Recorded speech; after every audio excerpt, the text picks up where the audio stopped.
Friends, ചെമ്മനീർ പൂവ് സീരിയലിൻ്റെ ഒരു പുതുപുത്തൻ വിശേഷത്തിലേക്ക് എല്ലാവർക്കും സ്വാഗതം. വരാൻ പോകുന്ന ഒരു അടിപൊളി കിടുക്കൻ എപ്പിസോഡ് വിശേഷത്തിലേക്കാണ് കേട്ടോ നമ്മൾ പോകുന്നത്. എന്താന്ന് വെച്ചാൽ നമ്മുടെ രേവതിയുടെ കാലൊടിഞ്ഞ് കിടക്കുന്നത് കൊണ്ട് തന്നെ അച്ചമ്മ വരുന്നുണ്ട് കേട്ടോ, രേവതിയെ നോക്കാനും അതുപോലെ എല്ലാവരെയും നിയന്ത്രിക്കാനുമായിട്ട്. അങ്ങനെ വന്നു കഴിയുമ്പോൾ നമ്മുടെ ശ്രുതിക്കും ഒക്കെ നല്ല പണി തന്നെ കൊടുക്കുന്നുണ്ട് അച്ചമ്മ. അത് പോരാഞ്ഞിട്ട് അസുഖമായ രേവതിയെ ഇട്ടിട്ട് തീർത്ഥാടനത്തിനെന്ന് പറഞ്ഞു പോയ ചന്ദ്രക്കിട്ടും കൊടുക്കുന്നുണ്ട് കേട്ടോ കിടിലം പണി. ചന്ദ്ര തിരിച്ചു വന്നതിന് ശേഷമൊക്കെ അച്ചമ്മ തിരിച്ചു പോവുള്ളൂ. ചന്ദ്ര തിരിച്ചു വന്നു കഴിയുമ്പം ചന്ദ്രയെ നിലയ്ക്ക് നിർത്തി നല്ലൊരു കിടുക്കം പണിയും കൊടുത്തിട്ടാണ് നമ്മുടെ അച്ചമ്മ പോകുന്നത്. പിന്നെ അതിൻ്റെ പേരിൽ ചന്ദ്രയ്ക്ക് ആകെപ്പാടെ ഒരു മനപ്രയാസമൊക്കെ ആകുന്നുണ്ട് കേട്ടോ. ആ ഒരു വിശേഷങ്ങളിലേക്കാണ് നമ്മൾ പോകുന്നത്. നമ്മുടെ വീഡിയോ ഇഷ്ടമായാലും ഒന്ന് ലൈക്ക് ചെയ്യാൻ ആരും മറക്കല്ലേ. അതുപോലെ ചാനൽ കൂടി ഒന്ന് സബ്സ്ക്രൈബ് ചെയ്ത് സപ്പോർട്ട് ചെയ്യണേ. അങ്ങനെ രേവതി വയ്യാതെ കിടക്കുമ്പോൾ തന്നെ അച്ചമ്മ എത്തുകയാണ്. കാരണം രേവതി വിളിച്ച് പറഞ്ഞിട്ടുണ്ടായിരുന്നു കേട്ടോ, കാല് വയ്യാതെ കിടക്കുവാണെന്നുള്ള കാര്യം.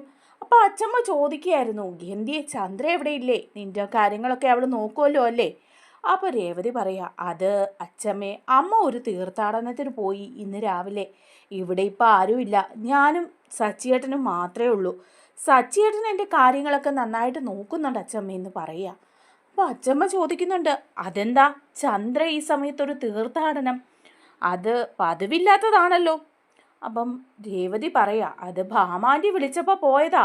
ഭാമാൻ്റിയുടെ കൂടെ എവിടെയൊക്കെയോ കുറച്ച് ക്ഷേത്രങ്ങളിലൊക്കെ പോയിട്ടേ വരുള്ളൂ, 2 ആഴ്ച കഴിഞ്ഞിട്ടേ വരുള്ളൂ. അപ്പോൾ അത് കേൾക്കുമ്പോൾ അച്ചമ്മ പറയണേ, 2 ആഴ്ച കഴിഞ്ഞിട്ടോ? 2 ആഴ്ച കഴിഞ്ഞിട്ട് വരാൻ അവൾ എവിടെ പോയതാ? ഇതെന്താ ഇത്, സന്യാസത്തിനോ മറ്റോ പോയതാണോ? നിന്റെ കാല് വയ്യാതിരിക്കുകയാണെന്നുള്ള കാര്യം അവൾക്കറിയില്ലേ? 6 ആഴ്ച നിനക്ക് കാലനക്കാൻ വയ്യെന്നുള്ള കാര്യം. അങ്ങനെയുള്ളപ്പം അവിടുത്തെ കാര്യങ്ങളൊക്കെ ആര് നോക്കും? മാത്രമല്ല രേവതി, നീ കിടക്കുമ്പോൾ നിന്റെ ഭക്ഷണ കാര്യങ്ങളും മറ്റു കാര്യങ്ങളും ഒക്കെ നോക്കണ്ടേ? അത് ചന്ദ്രയുടെ ഉത്തരവാദിത്തമല്ലേ. അപ്പോഴേക്കും രേവതി പറയാ, അതൊന്നും സാരില്ല അച്ചമ്മേ, എൻ്റെ കാര്യങ്ങളൊക്കെ സച്ചിയേട്ടൻ നന്നായിട്ട് നോക്കുന്നുണ്ട്, അതുകൊണ്ട് യാതൊരു കുഴപ്പമില്ല. അപ്പോൾ അച്ചമ്മ പറയാണ്, ആ ശ്രുതിയും വർഷയൊക്കെ ഉണ്ടല്ലോ അല്ലേ അടുക്കളയിലെ കാര്യങ്ങളൊക്കെ നോക്കാൻ. അപ്പോൾ രേവതി പറയാ, അതച്ചമ്മേ, അവർക്കൊക്കെ ജോലിയില്ലേ, അവരൊക്കെ ജോലിക്ക് പോകും, അതുകൊണ്ട് അടുക്കളയിൽ ഇപ്പം ഒന്നും ഉണ്ടാക്കുന്നൊന്നുമില്ല. സച്ചിയേട്ടൻ കയറി എനിക്ക് സച്ചിയേട്ടനും അച്ഛനും ഉള്ള കഞ്ഞിയൊക്കെ ഉണ്ടാക്കും, ബാക്കി കാര്യങ്ങളൊന്നും അടുക്കളയിൽ ചെയ്യാറില്ല എന്ന് പറയുക. അപ്പോൾ അച്ചമ്മ ചോദിക്കുക, അവരപ്പോൾ എവിടുന്ന ഭക്ഷണം കഴിക്കുക? അവരൊന്നും വെച്ചുണ്ടാക്കാതിരുന്ന അവർക്ക് കഴിക്കണ്ടേ ഭക്ഷണം?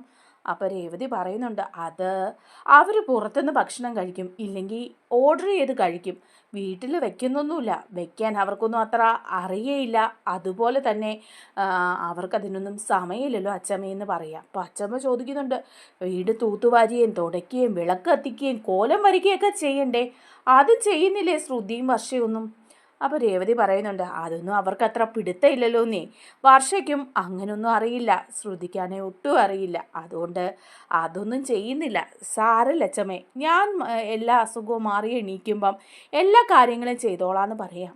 അപ്പോൾ അച്ചമ്മ പറയുന്നുണ്ട്, അപ്പം നിൻ്റെ കാര്യം അവിടെ അതോ ഗതി, ഇത്രയും നാളും ഊണോ ഉറക്കോ ഇല്ലാതെ എണീറ്റ് കിടന്ന് എല്ലാവർക്കും വേണ്ടി പണിയെടുത്ത് ഒരു വേലക്കാരിയെ പോലെ നിന്ന നിന്നെ ഇപ്പോൾ ഒന്ന് കിടപ്പായപ്പം നോക്കാൻ ചുരുക്കം പറഞ്ഞ അവിടെ ആരും ഇല്ലല്ലേ മോളെ എന്ന് ചോദിക്കുക. അപ്പം പറയുന്നുണ്ട് രേവതി, അല്ല അത് സച്ചിയേട്ടനുണ്ട് കേട്ടോ, സച്ചിയേട്ടൻ എനിക്ക് ഒരു പ്രശ്നം ഉണ്ടാക്കുന്നില്ല എന്ന് പറയുമ്പം അച്ചമ്മ പറയാ, അവൻ ഓട്ടത്തിന് പോകണ്ടേ, അവൻ പോകാതെ നിൻ്റെ അടുത്ത് തന്നെ ഇരുന്നാൽ എങ്ങനെയാ കാര്യങ്ങളൊക്കെ കഴിയുക? വീട്ടു ചെലവിനുള്ള പൈസ കൂടുതലും കൊടുക്കുന്നത് സച്ചി തന്നെയല്ലേ, അപ്പോൾ പിന്നെ അവനങ്ങനെ വീട്ടിൽ ഇരുന്നാൽ ശരിയാവില്ലല്ലോ മോളെ എന്ന് പറയുമ്പം രേവതിയൊന്നും മിണ്ടുന്നില്ല. അപ്പോൾ അച്ചമ്മ പറയാ, നീ പേടിക്കണ്ട കേട്ടോ, ഞാൻ ഇന്ന് തന്നെ അങ്ങോട്ട് വരാം, ഞാൻ വന്ന് നിൻ്റെ കാര്യങ്ങളെല്ലാം നന്നായിട്ട് നോക്കിക്കോളാമെന്ന് പറയാം. അങ്ങനെ അച്ചമ്മ വരുന്നുണ്ട്. വരുമ്പം തന്നെ നല്ല ദേഷ്യത്തിലാണ് കേട്ടോ വരുന്നത്. കയറുമ്പോഴേ നമ്മുടെ രവിയെ വിളിച്ചിട്ട് ചോദിക്കാം, എടാ രവി, നിൻ്റെ ഭാര്യ എന്തേടാ ചന്ദ്ര, അവൾ എവിടെ പോയടാന്ന് ചോദിക്കുക. അപ്പോഴേക്കും രവി പറയാ, അതമ്മേ, അവളൊരു തീർത്ഥാടനത്തിന് പോയിരിക്കുക, ആ ഭാമയുടെ കൂടെ, പണം കൂടി ഭാമ കൊടുത്തോളാന്ന് പറഞ്ഞു. 2-3 ക്ഷേത്രങ്ങളിലൊക്കെ പോയിട്ട് 2 ആഴ്ച കഴിഞ്ഞിട്ടേ അവൾ വരുള്ളൂ. വീട്ടിൽ മുഴുവൻ കഷ്ടകാലമല്ലേ, അതുകൊണ്ടാന്ന് പറയാം. ഓഹോ, വീട്ടിൽ കഷ്ടകാലമായപ്പം നിൻ്റെ ഭാര്യ അങ്ങ് തീർത്ഥാടനത്തിന് പോയല്ലേ, അപ്പോൾ വീട്ടിലെ കാര്യങ്ങളൊന്നും അവൾക്ക് അറിയണ്ട, അതുകൊണ്ടല്ലേ പോയത് എന്ന് ചോദിക്കുക. അപ്പോൾ രവി പറയുന്നുണ്ട്, എന്ത് പറയാനാ അമ്മേ, അങ്ങനെ പോകണ്ടെന്ന് പറയാൻ പറ്റുമോ? അമ്പലത്തിലേക്കല്ലേ. അതും ഓരോരോ ആപത്തായിട്ട് കുടുംബത്ത് വന്ന് ചേരുമ്പം വഴിപാടുകളൊക്കെ ചെയ്യാൻ അവൾ പോണെന്ന് പറയുമ്പം ഞാനെങ്ങനെയാ തടസ്സം നിൽക്കുക? അതുകൊണ്ടാണ് ഞാനൊന്നും പറയാതിരുന്നത്. അല്ലേലും നീ തടസ്സം നിൽക്കില്ലെന്ന് എനിക്കറിയാം. നിനക്ക് നിന്റെ ഭാര്യയെ പേടിയല്ലേ? അവള് കണ്ണു തുറച്ചൊന്ന് നിന്നെ നോക്കിയ നീ അവിടെ നിന്ന് മുള്ളില്ലേ? അങ്ങനെയുള്ള നീ അവളോട് പോകണ്ടെന്ന് നേരെ നോക്കി പറയുവോ? ഇപ്പം രവി പറയാം, അമ്മയൊന്നും മിണ്ടാതിരിക്കുന്നുണ്ടോ? എനിക്കാരെയും പേടിയൊന്നുമില്ല. പിന്നെ ആവശ്യമില്ലാതെ വീട്ടിലൊരു പ്രശ്നം ഉണ്ടാവണ്ടല്ലോ എന്ന് വെച്ചാ ഞാൻ മിണ്ടാതിരിക്കുന്നത്. എടാ, രേവതി മോളുടെ കാലൊടിഞ്ഞ് കിടക്കുകയല്ലേടാ. 6 ആഴ്ച അവൾക്ക് കാലനക്കാൻ വയ്യാതെ കിടക്കണം. പിന്നെ അവളുടെ കാര്യങ്ങളൊക്കെ ആര് നോക്കും? വീട്ടിലെ കാര്യങ്ങളൊക്കെ ആര് നോക്കും? ഇത്രയും നാളും രേവതി ഉണ്ടായിരുന്നപ്പം വീട്ടിലെ കാര്യങ്ങളൊന്നും ആരും അറിഞ്ഞില്ലല്ലോ. സമയത്ത് മേശപ്പുറത്ത് വന്നിരിക്കുമ്പം ഭക്ഷണം അവിടെ റെഡിയായിരുന്നല്ലോ. ആരും അറിഞ്ഞിട്ടില്ല. ഇപ്പോൾ അവൾ കിടപ്പായപ്പം ആരുണ്ടാക്കും ഇതൊക്കെ? അവളുടെ കാര്യങ്ങൾ ആരും നോക്കും? ഒരു നേരം ഭക്ഷണമാണേലും അവൾക്ക് ആര് കൊടുക്കും? അതിനെക്കുറിച്ച് നീ ചിന്തിച്ചോ? ചന്ദ്ര ഇവിടെ നിന്ന് രേവതിയുടെ കാര്യങ്ങൾ നോക്കേണ്ടതല്ലേ? അതുപോലെ ഈ വീട്ടിലെ കാര്യങ്ങളും നിന്റെ കാര്യങ്ങളും ഒക്കെ. അവളപ്പം മനഃപൂർവ്വം 2 ആഴ്ചത്തേക്ക് മാറി നിന്നതാ. വീട്ടുജോലിയൊന്നും ചെയ്യാനും പറ്റില്ല, രേവതിയെ നോക്കാനും പറ്റില്ല. എന്താ എല്ലാവരും പൊട്ടന്മാരാണെന്ന് നീ വിചാരിച്ചോ? നിന്നെ പോലെ കിഴങ്ങന്മാരല്ല എല്ലാവരും. അത് മനസ്സിലാക്കുകയോ രവി എന്ന് പറയാം. അപ്പം രവി പറയുന്നുണ്ട്, അമ്മ വന്ന വഴി നിന്നിങ്ങനെ വഴക്കുണ്ടാക്കാതെ അകത്തോട്ട് കയറി വാ. അകത്ത് വന്നിരിക്കുക. അമ്മ വൈകുന്നേരമല്ലേ പോകുന്നുള്ളൂ. അപ്പോഴേക്കും അച്ഛമ്മ പറയാം, നിനക്കെന്നെ പറഞ്ഞു വിടാൻ ധൃതിയായല്ലേ? ഞാൻ വൈകുന്നേരം ഒന്നും പോകുന്നില്ല. എൻ്റെ രേവതി മോളുടെ അസുഖം മാറിയിട്ടേ പോകുന്നുള്ളൂ. ഞാൻ അവളെ നോക്കാൻ വേണ്ടി വന്നതാ. പിന്നെ ഇവിടെ ചിലരെയൊക്കെ ഒന്ന് നേരെ നിർത്തുകയും വേണം. നിന്റെ ഭാര്യ ചന്ദ്രയുണ്ടല്ലോ, അവൾ വന്ന് അവളെ കണ്ട് 2 വാക്ക് സംസാരിച്ചിട്ടേ ഞാൻ പോകുന്നുള്ളൂ. പണം ഇല്ലാത്ത വീട്ടിലെ പെൺകുട്ടി ആയതുകൊണ്ടല്ലേ രേവതിക്ക് ഇങ്ങനെയൊക്കെ അനുഭവിക്കേണ്ടി വന്നത്. നിന്റെ മറ്റു മരുമക്കൾക്കാണ് ഇങ്ങനെ വന്നെങ്കിൽ ചന്ദ്ര അവരെ ഇട്ടിട്ട് പോവായിരുന്നോ? പാലും തേനും കൊടുത്ത് അടുത്തിരിക്കില്ലായിരുന്നോ? അവൾ വരട്ടെ ഇങ്ങോട്ട്, അവൾക്ക് ഞാനൊരു പണി കൊടുത്തിട്ടേ ഉള്ളൂ എന്നിങ്ങനെ പറയാം. അപ്പം രവി പറയുന്നുണ്ട്, വേണ്ടമ്മേ, എന്തിനാ ഇനി ഇങ്ങനെ പ്രശ്നങ്ങൾ ഉണ്ടാക്കുന്നത്? എടാ, പ്രശ്നങ്ങൾ ഉണ്ടാക്കുന്നതല്ല, നിന്റെ മറ്റു 2 മരുമക്കളില്ലേ, അവളുമാർക്കും ചെറിയ പണി വെച്ചിട്ടുണ്ട്. നിന്റെ മൂത്ത മരുമോള് ഉണ്ടല്ലോ ശ്രുതി, അവൾക്ക് ഞാൻ 8ന്റെ പണി തന്നെ കൊടുക്കും. അവളെപ്പോലെ ഒരു മടിച്ചി മലേഷ്യക്കാരിയാണെന്ന് പറഞ്ഞ് നെഗളിച്ച് നിൽക്കുക. അവൾ മലേഷ്യക്കാരി തന്നെയാണോ? അവളുടെ അച്ഛനെയോ അമ്മയോ വല്ലോ നീ കണ്ടിട്ടുണ്ടോടാ? ഇല്ലല്ലോ. അവൾ പറഞ്ഞുള്ള അറിവല്ലേ ഉള്ളൂ എല്ലാവരും മലേഷ്യയിലാണെന്ന്. അവൾ വെറുതെ കള്ളം പറയുന്നതാണോ എന്ന് എനിക്ക് നല്ല സംശയമുണ്ട്. ഒരു പെരുങ്കളിയുടെ മുഖഭാവങ്ങളെല്ലാം അവക്കുണ്ട്. അപ്പോൾ രവി പറയും, വെറുതെ വേണ്ടാത്തതൊന്നും പറയാതെ അമ്മേ. അവളുടെ അച്ഛൻ മലേഷ്യയിലെ ജയിലിലാണ്. അതുകൊണ്ടാണ് അവരിങ്ങോട്ട് വരാത്തത്. അല്ലാതൊന്നുമല്ല. പക്ഷേ ആവശ്യത്തിന് പണമൊക്കെ അയച്ചു കൊടുക്കുന്നുണ്ട്. ശ്രുതിക്ക് ബിസിനസ് തുടങ്ങാനൊക്കെ മലേഷ്യയിൽ നിന്ന് ശ്രുതിയുടെ അച്ഛനല്ലേ പണം അയച്ചു കൊടുത്തത്. അതുകൊണ്ടല്ലേ അവർ ബിസിനസ് തുടങ്ങിയത്. ഓഹോ, മലേഷ്യയിൽ നിന്ന് അവളുടെ അച്ഛൻ അയച്ചു കൊടുത്ത പണത്തിന് നിനക്ക് വിലയുണ്ടല്ലേ? അപ്പം നിന്റെ 55 ലക്ഷം രൂപ എടുത്ത് ശ്രുതി കൊണ്ടുപോയി ഏതോ ഒരുത്തിക്ക് കൊടുത്ത് വിട്ടതൊന്നും ഒരു പ്രശ്നമല്ല അല്ലേ? ഇനി ആ പണം എങ്ങാൻ തിരിച്ചു കിട്ടിയോടാ അവന്? കിട്ടിയാലും നിന്റെ മൂത്ത മോനും മരുമോളും ഒന്നും അതിവിടെ അറിയിക്കില്ല. അതിൻ്റെ വീതം ശ്രുതിക്കും അതുപോലെ തന്നെ സച്ചിക്കും ശ്രീകാന്തിനും അവകാശപ്പെട്ടതാ. പക്ഷേ പാവം സച്ചിക്കും ശ്രീകാന്തിനും ഒന്നും അത് കൊടുക്കില്ല. അവൻ ഒറ്റയ്ക്ക് അത് വിഴുങ്ങും എന്ന് പറയുമ്പം രവി പറയുക, അങ്ങനെയൊന്നും ഇല്ലമ്മേ, അത് കിട്ടിയിട്ടില്ല. അവനെ ആ പെൺകുട്ടി പറ്റിച്ചു പോയി. ഓ, അവനെ പറ്റിച്ചു പോയില്ലെങ്കിലേ ഉള്ളൂ അതിശയം. അന്ന് രേവതി മോളെ വിവാഹം കഴിക്കേണ്ടത് അവനായിരുന്നു. അപ്പോൾ പാവപ്പെട്ട വീട്ടിലെ പെണ്ണായ രേവതിയെ അവന് വേണ്ട, പണക്കാരിയെയും കാനഡക്കാരിയെയും മതിയായിരുന്നു. അങ്ങനെ അവളുടെ പുറകെ നടന്ന് പണം കൊണ്ട് അവൾ പോയപ്പം അവനും മുങ്ങി നടന്നു. ഏതായാലും രേവതിക്ക് സച്ചിയെ തന്നെ വിവാഹം കഴിക്കാൻ പറ്റി. അവർ 2 പേരും അടാ ചേരുന്നത്. നിനക്കറിയോ, സച്ചി സ്നേഹമുള്ളവനാ. എൻ്റെ കൂടെ നിന്ന് വളർന്നത് കൊണ്ട് മാത്രമല്ല, അവൻ നല്ല ഒരു മനുഷ്യനാ. അവൻ്റെ ഭാര്യയായിട്ട് വരേണ്ടത് രേവതി തന്നെയാ. 2 പേരും നന്മയുള്ളവരാ എന്നൊക്കെ പറയുക. എന്നിട്ട് അടുക്കളയിലേക്ക് പോവുക കേട്ടോ നമ്മുടെ അച്ഛമ്മ. അടുക്കളയിൽ ചെല്ലുമ്പം എല്ലാം അലങ്കോലമായിട്ട് ഇങ്ങനെ കിടക്കുകയാണ്. സച്ചിയാണ് രാവിലെ ഉണ്ടാക്കിയ ഭക്ഷണത്തിൻ്റെ വേസ്റ്റും പാത്രങ്ങളും എല്ലാം ഇങ്ങനെ കിടക്കുക. നമ്മുടെ ശ്രുതിയൊക്കെ കഴിച്ചിട്ട് പോയ പാത്രവും. അപ്പോൾ അച്ഛമ്മ മനസ്സിൽ വിചാരിക്കുക, കണ്ടില്ലേ അടുക്കള കിടക്കുന്ന കണ്ടില്ലേ? രേവതി 2 ദിവസം അടുക്കളയിൽ കയറാതിരുന്നപ്പം അടുക്കളയുടെ അവസ്ഥ കണ്ടില്ലേ? മറ്റുള്ള പെണ്ണുങ്ങളും ആണുങ്ങളും ഒക്കെ ഈ വീട്ടിലുണ്ടല്ലോ, അവർക്കാർക്കും ഇതൊന്നും വൃത്തിയാക്കാൻ തോന്നിയില്ലല്ലോ. ചന്ദ്രയാണെ ആ സമയത്ത് നൈസായിട്ട് അങ്ങ് മുങ്ങുകയും ചെയ്തു. അവൾ ഇങ്ങോട്ട് വരട്ടെ എന്നിങ്ങനെ പറയുക. എന്നിട്ട് കുറച്ച് പാത്രമൊക്കെ എടുത്ത് കഴുകി വെച്ചിട്ട് ബാക്കിയൊക്കെ ഇവിടെ കിടക്കട്ടെ. ശ്രുതിയില്ലേ, അവള് ഭക്ഷണം കഴിച്ച പാത്രമായിരിക്കുമല്ലോ ഈ കിടക്കുന്നത്. അവൾ വരുമ്പം അവളെ കൊണ്ട് തന്നെ ഞാൻ ചെയ്യിക്കും. രേവതി ചെയ്ത എല്ലാ ജോലിയും ഇനി ശ്രുതി ചെയ്യട്ടെ. അങ്ങനെ മലേഷ്യക്കാരി മടി പിടിച്ചിരുന്നിട്ട് കാര്യമൊന്നുമില്ലല്ലോ. അല്ലെങ്കിൽ ഞാൻ കുറച്ച് നാളായിട്ട് ഇത് ആലോചിക്കുന്ന നമ്മുടെ ശ്രുതിയെ കൊണ്ടൊന്ന് പണി ചെയ്യിക്കണമെന്ന്. ഇതിപ്പോൾ ഇങ്ങനെ ഒരു അവസ്ഥ കിട്ടുകയും ചെയ്തു. സൈഡ് പറയാനാണെങ്കിൽ ചന്ദ്രയും ഇവിടെ ഇല്ല എന്നൊക്കെ അച്ചമ്മ വിചാരിക്കാം. വൈകുന്നേരം ആകുമ്പോഴേക്കും ഫുഡൊക്കെ വാങ്ങിച്ചിട്ട് വരികയാണ് കേട്ടോ നമ്മുടെ ശ്രുതിയും കൂടി. അപ്പോൾ അച്ചമ്മയെ കാണുമ്പോഴത്തേക്കും പെട്ടെന്ന് അവർ ഞെട്ടിപ്പോവാ. എന്നിട്ട് ശ്രുതിയോട് പറയാ, ദേ നിൻ്റെ അച്ചമ്മ ഇവർ വന്നിട്ടുണ്ടായിരുന്നോ? ഇവരെന്തിനാ ഇനി ഇങ്ങോട്ട് കെട്ടിയെടുത്തത്? ഓ, രേവതിക്ക് അസുഖമായതുകൊണ്ട് കാണാൻ വന്നതായിരിക്കും. എന്നിട്ടെന്നാ ഇന്ന് പോകാഞ്ഞത്? ഇവിടെ നിന്ന പ്രശ്നമാകും ശ്രുതി. ഇവർ വെറുതെ വിടുകയല്ല. ഇവർക്കാണെ 5 മുഴം നാക്കുമുണ്ട്. എല്ലാവരെയും ഭരിക്കുന്ന സ്വഭാവമുണ്ട്. നേരത്തെ മുതലേ എന്നെ കാണാനും മേല. അങ്ങനെയുള്ളപ്പോൾ ഞാനും ഇവരും കൂടെ ചേർന്ന് പോകുകയല്ല ശ്രുതി. എന്തെങ്കിലും വന്നാ എൻ്റെ ഒപ്പം സപ്പോർട്ടിന് നിന്നോണം നീയും. അപ്പോൾ ശ്രുതി പറയാം, ഒന്നും മിണ്ടാതിരിക്കടി ശ്രുതി, അങ്ങനെയൊന്നുമില്ലെന്നേ. നാളെ തന്നെ അച്ചമ്മ അങ്ങ് പൊക്കോളും. ഇവിടെയൊന്നും നിൽക്കുകയല്ല. അവിടുത്തെ പറമ്പ് സ്ഥലമൊന്നും ഇട്ടിട്ട് ഇവിടെ വന്ന് നിൽക്കുകയല്ല എന്ന് പറയാണ്. ആ, അച്ചമ്മ വന്നായിരുന്നോ? എന്താ ഇപ്പം പ്രത്യേകിച്ച് വന്നത്? രേവതിയെ കാണാനായിരിക്കും അല്ലേ എന്നൊക്കെ ചോദിക്കുക ശ്രുതി. അപ്പം അച്ചമ്മ പറയാൻ, രേവതി മോളെ കാണാനാ വന്നത്. കാണാൻ വേണ്ടി മാത്രമല്ല, അവളിങ്ങനെ അനങ്ങാൻ വയ്യാത്ത അവസ്ഥയിൽ കിടക്കുമ്പം അവളുടെ കാര്യങ്ങളൊക്കെ ആരെങ്കിലും നോക്കണ്ടേ?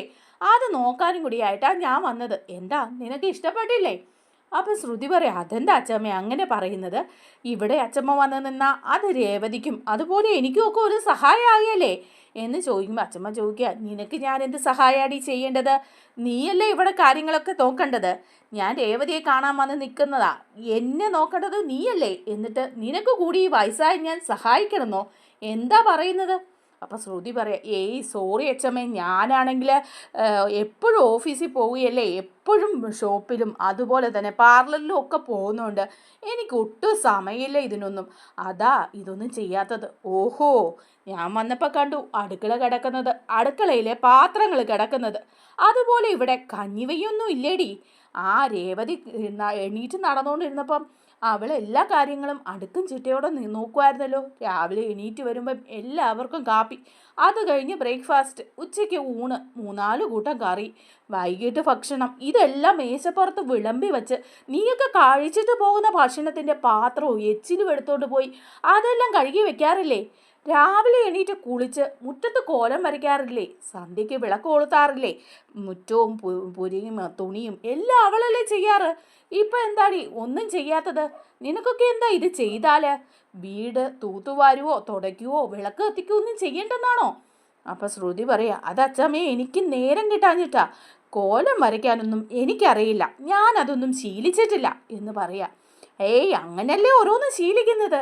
നീ ശീലിച്ചിട്ടില്ലേ? നീ ഇന്ന് റെസ്റ്റ് എടുക്ക്. ഇപ്പോൾ പോയി ആ പാത്രങ്ങളൊക്കെ ഒന്ന് കഴുകി വെച്ചേ. രാവിലെ എൻ്റെ മോൾ ഇട്ടിട്ട് പോയതല്ലേ. നിൻ്റെ ഒന്നും വെച്ചിപ്പാത്രം കഴുകാൻ അച്ചമ്മയ്ക്ക് നേരെയില്ല. ഞാൻ രേവതി മോളെ നോക്കാൻ വേണ്ടി മാത്രമാണ് വന്നത്. അവളുടെ കാര്യങ്ങൾ ചെയ്യാനും ബാക്കി കാര്യങ്ങളൊക്കെ നീയൊക്കെ തന്നെ ചെയ്യണം. പാത്രം എല്ലാം കഴുകി വെച്ചിട്ട് വാ. എന്നിട്ട് വേണം ഭക്ഷണം ഉണ്ടാക്കാൻ. രാവിലെ ഞാൻ കോലം എഴുതാനും ഒക്കെ നിന്നെ പഠിപ്പിക്കാം. അപ്പോഴേക്ക് ശ്രുതിയുടെ മുഖം അങ്ങോട്ട് വാടി. ശ്രുതിയെ ഇങ്ങനെ കലിച്ച് നോക്കുക. എന്നിട്ട് ശ്രുതിയാണെ പേടിച്ച് പറിച്ച്, വാ ശ്രുതി, മുറിയിലേക്ക് വാ, നമുക്ക് ഫ്രഷ് ആവാന്ന് പറയുമ്പോൾ അച്ഛൻ പറയാം, അവിടെ നിൽക്കും ഫ്രഷ് ആവാൻ. ഈ പാത്രങ്ങളൊക്കെ അങ്ങ് കഴുകി വെച്ചിട്ട് പോയി മോള് ഫ്രഷ് ആയാൽ മതി എന്ന് പറയുമ്പോൾ ആകെ മൊത്തം ദേഷ്യത്തിൽ പോയി നിന്ന് പാത്രം കഴുകാണ് കേട്ടോ നമ്മുടെ ശ്രുതിക്ക് അങ്ങ് ദേഷ്യം വരുന്നുണ്ട്. പാത്രമൊക്കെ എടുത്ത് വലിച്ചെറിയുക, എന്തൊക്കെയോ പൊറുപൊറുക്കുക. ഭരിക്കാനായിട്ട് വന്നിരിക്കുക അവർ. ഇത്രയും നാളും കുറേ സമാധാനം ഉണ്ടായിരുന്നു. രേവതിയുടെ കാലൊടിഞ്ഞപ്പം ഞാനൊന്ന് സന്തോഷിച്ചതാ. ഇപ്പം അതെനിക്ക് തന്നെ പാരയായി. അവൾക്ക് സുഖവും 6 ആഴ്ച അനങ്ങാതെ കട്ടിലിൽ കിടന്നാൽ മതി. ഈ പാത്രങ്ങളൊക്കെ അത്രയും നാൾ ഞാൻ കഴുകണമെന്നാണോ എന്നൊക്കെ പറഞ്ഞ് ദേഷ്യപ്പെട്ട് നിൽക്കുമ്പോഴേക്കും അങ്ങോട്ട് വരികയാണ് നമ്മുടെ ശ്രുതി ചോദിക്കുക, ഞാനും കൂടി സഹായിക്കണോ ശ്രുതി? സഹായിച്ചു, ഇവിടെ നിന്ന് ഇത് മൊത്തം കഴുകുന്ന എന്നും പറഞ്ഞ് അതവിടെ ഇട്ടിട്ട് ശ്രുതി അകത്തേക്ക് പോവുക. അപ്പോൾ അച്ചമ്മ വന്ന് നോക്കുമ്പോൾ ശ്രുതി നിന്ന് പാത്രം കഴുകുക. അപ്പോൾ അച്ചമ്മ പറയുന്നുണ്ട്, നിന്റെ ഭാര്യയ്ക്ക് കഴുകാൻ ബുദ്ധിമുട്ടല്ലേ, അതുകൊണ്ട് നീ അങ്ങ് സഹായിച്ചു കൊടുക്കുമല്ലേ, വളരെ നല്ല കാര്യം ശ്രുതി, നീ ചെയ്താലും ഒരു പ്രശ്നവും ഇല്ല, നീ അവിടെ നിന്ന് കഴുകുക കേട്ടോ എന്ന് പറയുമ്പോൾ ശ്രുതിയും ആകെ ദേഷ്യത്തിൽ നിന്ന് കഴുകുക. അത് കഴിയുമ്പോഴേക്കും ശ്രുതി റൂമിലൊക്കെ പോയി ഫ്രഷ് ആയി കഴിയുമ്പോൾ അച്ഛമ്മ വിളിക്കുക, ശ്രുതി വാ നമുക്ക് ഫുഡ് ഉണ്ടാക്കാം, വൈകിട്ടത്തെ ഭക്ഷണം ഉണ്ടാക്കണ്ടേ. അപ്പോൾ ശ്രുതി പറയാം, അച്ഛമ്മയെ എനിക്ക് വൈകിട്ടത്തെ ഭക്ഷണം വേണ്ട, ഞങ്ങൾ പുറത്തുനിന്ന് വാങ്ങിച്ചിട്ടുണ്ട് എന്ന് പറയാൻ. ആഹാ, അങ്ങനെ നിങ്ങൾക്ക് വേണ്ടത് പറഞ്ഞാൽ എനിക്ക് വേണ്ടേ, രവിക്ക് വേണ്ടേ, രേവതി മോക്ക് വേണ്ടേ, സച്ചിക്ക് വേണ്ടേ, അവർക്കൊക്കെ ഭക്ഷണം വേണമെന്നേ. നീയും കൂടെ വാ, ഞാനും കൂടാം, നിന്നെ ഭക്ഷണം ഉണ്ടാക്കാനൊക്കെ ഞാൻ പഠിപ്പിക്കാം. അല്ലെങ്കിലും ഇനി ഭക്ഷണം ഉണ്ടാക്കാൻ അറിയില്ല എന്നൊക്കെ പറഞ്ഞാൽ അത് മോശമല്ലേ. എന്നും പുറത്തുനിന്നൊക്കെ കഴിക്കാൻ പറ്റുന്ന കാര്യമാണോ മോളെ. രേവതി മേലാതെ കിടക്കുമ്പം ഇനിയും നിങ്ങൾ ഭക്ഷണം ഉണ്ടാക്കണ്ടേ. അതുകൊണ്ട് വാ ശ്രുതി എന്ന് പറഞ്ഞ് വിളിക്കുക. ശ്രുതിക്ക് നല്ല വിശപ്പും ദേഷ്യവും ഒക്കെ ഉണ്ട്, കാരണം ഫുഡൊക്കെ വാങ്ങിച്ചുകൊണ്ട് വന്നിരിക്കുകയല്ലേ കഴിക്കാൻ. അപ്പോൾ ശ്രുതി അവിടെ വന്നിട്ട് പറയാം, അച്ഛമ്മ എനിക്ക് നന്നായിട്ട് വിശക്കുന്നുണ്ട്, ഞാൻ വാങ്ങിക്കൊണ്ട് വന്ന ഫുഡ് കഴിച്ചോട്ടെ. അപ്പോഴേക്കും പറയാം, നീ പോയി കഴിച്ചോടാ, ഇവിടെ നിന്ന് ഇതൊക്കെ ചെയ്യട്ടെ, നിനക്ക് വിശപ്പെന്നൊരു വിചാരമേ ഉള്ളൂ, നീ കഴിക്കുക, ഇനി പിന്നെ ദേ ഇതിൻ്റെ കൂടെ കഴിക്കാൻ വന്നേക്കരുത് എന്ന് പറഞ്ഞ് ശ്രുതിയാണെ വിശന്ന് നിന്ന് ഓരോന്നൊക്കെ ചെയ്യുക. അപ്പോൾ അച്ഛമ്മ പറഞ്ഞു കൊടുക്കുന്നുണ്ട്, എടി അത് എടുത്തിട് ഇതെടുത്തിടാന്നൊക്കെ പറഞ്ഞു കൊടുക്കുക. അങ്ങനെ കുക്കിംഗ് ചെയ്യിക്കുമ്പോൾ ശ്രുതിക്കാണെങ്കിൽ കൈയൊക്കെ പൊള്ളുകയും എടുക്കുകയൊക്കെ ചെയ്യുന്നുണ്ട്. പ്രാഗി പേർക്ക് ശ്രുതി നിന്ന് വിയർത്ത് കുളിച്ച് നിന്ന് ഭക്ഷണമൊക്കെ ഉണ്ടാക്കി പാത്രമൊക്കെ കഴുകി എല്ലാം കഴിഞ്ഞാൽ കേട്ടോ അച്ഛമ്മ കിടത്തുന്നത്. എന്നിട്ട് പറയുന്നുണ്ട് കിടക്കാൻ പോകുമ്പം ദേ വെളുപ്പിന് 5 മണിക്ക് തന്നെ ഉണരണം, രാവിലെ കുളിച്ചിട്ട് ദേ മുറ്റത്തോട്ട് വരണം, മുറ്റം അടിച്ച് തളിച്ച് കോലം വരയ്ക്കേണ്ടതാ. ഞാനും വരാം, ആ സമയത്ത് കോലം വരയ്ക്കാൻ ഞാൻ നിന്നെ പഠിപ്പിച്ചു തരാം. എന്നും രേവതി മോള് തന്നെ വരച്ചാൽ മതിയോ, നീയും വരയ്ക്കണ്ടേ. ഓ നാശം പിടിക്കാൻ എന്ന് പറഞ്ഞേ ശ്രുതി റൂമിലേക്ക് പോയിട്ട് ശ്രുതിയോട് പറയാം, നാശം പിടിക്കാൻ നിൻ്റെ ഒരു അച്ചമ്മ, അവരുടെ ഒരു കോലം, നാശം പിടിക്കാൻ ഇനി കോലം വരയ്ക്കാത്ത കുറവേ ഉള്ളൂ, വെളുപ്പിന് 5 മണിക്ക് എണീറ്റ് കുളിച്ച് എനിക്കിതൊന്നും പറ്റുകയല്ല ശ്രുതി. അപ്പോൾ ശ്രുതി പറയാം, എടി 2 ആഴ്ചത്തെ കാര്യമല്ലേ ഉള്ളൂ, അത് കഴിയുമ്പോൾ അമ്മ ഇനി വരുമല്ലോ, അപ്പോൾ പിന്നെ അച്ചമ്മ പോവുകയും ചെയ്യും, ഈ പ്രശ്നം നീ ഒന്ന് അഡ്ജസ്റ്റ് ചെയ്യേ എന്ന് ശ്രുതി പറഞ്ഞു കൊടുക്കുക.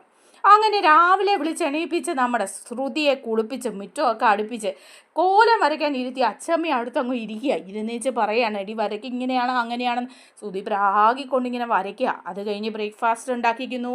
അത് കഴിയുമ്പം ശ്രുതി പറയാം, ഞാൻ പോവുക ഓഫീസിൽ. അപ്പം ടൈമൊക്കെ അങ്ങ് പോയി. എന്നിട്ട് പോയാൽ മതി, എന്നിട്ട് തുറന്നാൽ മതി മോളെ, ഇടയ്ക്ക് കുറച്ച് ദിവസത്തേക്കല്ലേ ഉള്ളൂ, രേവതി വയ്യാതെ കിടക്കുന്നതുകൊണ്ടല്ലേ, സാരില്ല എന്നൊക്കെ പറയാം. അങ്ങനെ ദേഷ്യപ്പെട്ട് നമ്മുടെ ശ്രുതിയൊക്കെ പോവാണ്. അങ്ങനെ വർഷയും ശ്രീകാന്തും പോകുന്നു, എല്ലാവരും പോവാണ്. അങ്ങനെയൊക്കെ ദിവസവും വർഷയെ കൊണ്ടും ശ്രുതിയെ കൊണ്ടും ഒക്കെ ജോലി ചെയ്യിക്കുക. വർഷ പിന്നെ അത്യാവശ്യം എന്തെങ്കിലുമൊക്കെ സഹായിച്ചു കൊടുക്കുകയൊക്കെ ചെയ്യുന്നുണ്ട് സന്തോഷത്തോടെ. പക്ഷേ ശ്രുതിക്കാണ് അച്ചമ്മയായിട്ട് എപ്പോഴും അടിയാണ്. അച്ചമ്മയാണ് 8ൻ്റെയും 16ൻ്റെയും പണി കൊടുത്തോണ്ടേയിരിക്കുക ശ്രുതിക്ക്. അതുപോലെ ശ്രുതിയാണെങ്കിൽ ആകെ ചീത്ത കേട്ട് മടുത്തു, കാരണം ശ്രുതി ചീത്ത പറഞ്ഞ് മടുത്തു. അങ്ങനെ കാര്യങ്ങളൊക്കെ പോയിക്കൊണ്ടിരിക്കുക. അപ്പോഴാണ് 2 ആഴ്ചയൊക്കെ ആയി. 2 ആഴ്ച കഴിയുന്ന സമയത്ത് നമ്മുടെ ചന്ദ്ര വരാറാവുകയാണ്. അപ്പോൾ ചന്ദ്ര വരാറാകുമ്പം രവി പറയുന്നുണ്ട്, അമ്മേ നാളെ ചന്ദ്ര വരും, തീർത്ഥാടനമൊക്കെ കഴിയാറായി, അവൾ ഇന്ന് വിളിച്ചിട്ടുണ്ടായിരുന്നു, നാളെ രാവിലെ എത്തുമെന്നാണ് പറഞ്ഞത്. രേവതിക്ക് എങ്ങനെയുണ്ടെന്ന് പ്രത്യേകം ചോദിച്ചു, അവൾ എണീറ്റ് നടക്കാൻ തുടങ്ങിയോന്ന് ചോദിച്ചു. അപ്പോൾ ഉടനെ അച്ഛൻ പറയും, ഓഹോ 2 ആഴ്ച കൊണ്ട് അവളുടെ കാല് ശരിയായെങ്കിൽ അവൾ എണീറ്റ് നടന്നോട്ടേന്ന്. അവളുടെ കാലിന് വേദനയൊക്കെ കുറവുണ്ടെന്നാണ് പറഞ്ഞത്. പക്ഷേ രേവതി മോൾ 6 ആഴ്ച കഴിയാതെ ആ കട്ടിലിൽ നിന്ന് എണീക്കില്ല. നിന്റെ ഭാര്യയ്ക്ക് അവൾ എണീറ്റ് നടന്നോന്ന് അറിയണം, എന്നിട്ട് വേണം ഇങ്ങോട്ട് വരാൻ. എന്നാലല്ലേ അവളെ കൊണ്ട് ജോലി ചെയ്യിപ്പിച്ചിട്ട് ഇവക്കൊരു മൂലയിൽ ഇരിക്കുകയും കിടക്കുകയും ചെയ്യാൻ പറ്റുള്ളൂ. അതിപ്പോൾ വേണ്ട, ഏതായാലും നിന്റെ ഭാര്യ വരട്ടെ, അവളെ ഒന്ന് കണ്ട് സംസാരിച്ചിട്ടേ ബാക്കി കാര്യമുള്ളൂ പറയാം. അങ്ങനെ നമ്മുടെ ചന്ദ്ര പിറ്റേ ദിവസം വന്ന് കയറുമ്പോഴേ അച്ഛമ്മയെ കാണുമ്പോൾ ദേഷ്യമാണ് കേട്ടോ. ഇവർ വന്ന് നിൽക്കുകയാണോ, ഇനിയിപ്പോൾ എന്നെ ചോദ്യം ചെയ്യാൻ തുടങ്ങും, തീർത്ഥാടനത്തിന് പോയതിനുള്ള കുറ്റങ്ങളും കുറവുകളും ഒക്കെ ഉണ്ടാവും, നാശം, ഇന്ന് പോയാൽ മതിയായിരുന്നു എന്നൊക്കെ പറഞ്ഞ് കയറി വരുക. അപ്പോഴേക്കും രവിയേട്ടാ, രേവതിക്ക് എങ്ങനെയുണ്ട്, അവളെ എണീറ്റ് നടക്കാൻ തുടങ്ങിയോ എന്ന് ചോദിക്കുമ്പോൾ രവി പറയാം, ഇല്ല എണീറ്റ് നടക്കാൻ തുടങ്ങിയില്ല, അവൾക്ക് പതുക്കെ കാല് കുത്താം, പക്ഷേ അമ്മ പറഞ്ഞു 6 ആഴ്ച കഴിഞ്ഞിട്ട് എണീറ്റ് നടന്നാൽ മതിയെന്ന്. അതെന്താ അമ്മ അങ്ങനെ പറഞ്ഞത്, കാല് കുത്താറായെങ്കിൽ പിന്നെ അവൾ നടക്കുകയല്ലേ, പതുക്കെ നടന്നാലല്ലേ എന്തെങ്കിലുമൊക്കെ ജോലി ചെയ്യാൻ പറ്റുള്ളൂ. ഓഹോ, നീ ഇപ്പോൾ അവളെ കൊണ്ട് ജോലി ചെയ്യിപ്പിക്കാനാണോ തീർത്ഥാടനം കഴിഞ്ഞ് വന്നത്? ചന്ദ്രേ, നീ എന്ത് പണിയെ കാണിച്ചത്? രേവതി മോളുടെ കാലൊടിഞ്ഞ് ഇവിടെ കിടക്കുന്ന സമയം നോക്കി നീ 2 ആഴ്ചത്തെ തീർത്ഥാടനത്തിന് പോയി, എന്തായിരുന്നു അത്യാവശ്യം? എന്നിട്ട് പാപങ്ങളൊക്കെ നീ കഴുകി കളഞ്ഞോ? കുടുംബത്തിന് ഐശ്വര്യം വാരി കൊട്ടയും നീ കൊണ്ടുവന്നോ? അപ്പോൾ ചന്ദ്ര പറയാൻ, അമ്മ എന്നോട് ഉടക്കാൻ നിൽക്കാല്ലേ, ഞാൻ എന്താ പിന്നെ ചെയ്യേണ്ടത്? തീർത്ഥാടനത്തിന് പോകാൻ ഭാമ വിളിച്ചപ്പോൾ ഞാൻ പോയി. പിന്നെ രേവതിയുടെ കാലൊടിഞ്ഞോ നോക്കി എനിക്കിവിടെ നിൽക്കാൻ പറ്റുമോ? എനിക്കിപ്പോൾ അവളെ നോക്കി നിൽക്കേണ്ട കാര്യമൊന്നുമില്ല. അല്ലെങ്കിലും ഞാൻ ഇവിടെ നിന്നാലും അവളെ പിടിച്ചെണീപ്പിക്കാനും അവൾക്ക് ഭക്ഷണം കൊടുക്കാനും അവളുടെ കാര്യങ്ങളൊന്നും നോക്കാനും എനിക്ക് പറ്റുകയില്ല. ഓഹോ, അതങ്ങനെയല്ലേ? നിന്റെ മറ്റു മരുമക്കൾക്ക് രണ്ടുപേർക്കുമാണ് ഇങ്ങനെ ഉണ്ടായെങ്കിൽ നീ നോക്കുകയല്ലായിരുന്നോ? അരികിൽ നിന്ന് മാറുമായിരുന്നോ? ഇല്ലല്ലോ. ഇപ്പം രേവതി മോക്ക് ഇങ്ങനെ ഉണ്ടായപ്പം അവൾ പാവപ്പെട്ട വീട്ടിലെ പെണ്ണായതുകൊണ്ട് അവളെ നോക്കാൻ നിനക്ക് വയ്യ, അതുകൊണ്ട് നീ പോയി അല്ലേ? പിന്നല്ലാതെ എനിക്ക് അവളെ നോക്കട്ടെ കാര്യമൊന്നുമില്ല എന്ന് പറയേ ചന്ദ്ര. ഓഹോ, അപ്പം പണത്തിൻ്റെ പേരിലാണ് നീ ഇതൊക്കെ ചെയ്തത്. അങ്ങനെയാണേ ചന്ദ്ര നീ കേട്ടോ, എൻ്റെ സ്വത്ത് മുഴുവൻ ഞാൻ രേവതി മോൾക്ക് എഴുതി കൊടുക്കും. സച്ചിക്കും രേവതിക്കും കൂടി എൻ്റെ സ്വത്തുക്കൾ എല്ലാം എഴുതി കൊടുക്കാൻ ഞാൻ തീരുമാനിച്ചിരിക്കുക. അപ്പോൾ നിന്റെ മരുമോൾ രേവതി ഒന്നുമില്ലാത്തവളല്ലല്ലോ. കോടിക്കണക്കിന് രൂപയുടെ സ്വത്ത് അവളുടെ പേരിലേക്ക് അങ്ങ് വരും. ഒറ്റ ചില്ലിക്കാശ് നിന്റെ മറ്റു മരുമക്കൾക്കോ നിനക്കോ തരാൻ പോകുന്നില്ല ഞാൻ. എല്ലാം എൻ്റെ രേവതി മോൾക്കുള്ളതാ. അങ്ങനെയാവുമ്പം എങ്ങനെയുണ്ട്? അത് ഞാൻ തീരുമാനിച്ച കാര്യമാണ്. അപ്പോൾ പിന്നെ പണം ഇല്ലാത്തോളെന്ന് പറഞ്ഞ് നീ അവളെ കുത്തുകയല്ലോ, ഇങ്ങനെ ഉപദ്രവിക്കുകയല്ലോ. നീ അവളുടെ പുറകെ നടക്കൂടി. അവളെ ഒന്നുമില്ലാത്തവളല്ല ഇനി മുതൽ. എൻ്റെ എല്ലാ സ്വത്തിൻ്റെ അവകാശി രേവതിയായിരിക്കും. അപ്പോൾ ചന്ദ്ര പറയും, അമ്മ എന്തിനാ ഇങ്ങനെ കടുപ്പിച്ച് തീരുമാനം എടുക്കുന്നേ? അങ്ങനെ സ്വത്തുക്കൾ മുഴുവൻ അവൾക്ക് കൊടുക്കേണ്ട കാര്യം എന്താ? ഈ വീട്ടിൽ ദേ രവിയേട്ടനല്ലേ കൊടുക്കേണ്ടത്. അല്ലാതെ രേവതി എവിടുന്നോ വലിഞ്ഞു കയറി വന്ന ആ മാലകെട്ടുകാരിക്ക് ഇത്രയും പണവും സ്വത്തും ഒക്കെ എഴുതി കൊടുക്കാൻ അമ്മ വെറുതെ മണ്ടത്തരമൊന്നും ചെയ്യില്ല കേട്ടോ. അപ്പോഴേക്കും ഉടനെ പറയാണ് കേട്ടോ അച്ചമ്മ, അതെ എൻ്റെ തീരുമാനം ഉറച്ചത് തന്നെയാണ്, ഞാനത് ചെയ്യാനും തീരുമാനിച്ചതെന്ന് പറഞ്ഞിട്ട് അകത്തേക്ക് കയറി പോവുക. നമ്മുടെ ചന്ദ്രയ്ക്ക് തീർത്ഥാടനം കഴിഞ്ഞ് വരുമ്പോൾ 8ൻ്റെ പണിയാണ്. സ്വത്ത് മുഴുവൻ രേവതിയുടെ പേരിൽ പോവല്ലോ എന്നോർത്ത് ആകെപ്പാടെ നീറി കഴിയാണ് കേട്ടോ നമ്മുടെ ചന്ദ്ര. നമ്മുടെ വീഡിയോ ഇഷ്ടമായാലൊന്ന് ലൈക്ക് ചെയ്യണേ, ചാനൽ കൂടി ഒന്ന് സബ്സ്ക്രൈബ് ചെയ്ത് സപ്പോർട്ട് ചെയ്യണേ. Thank you.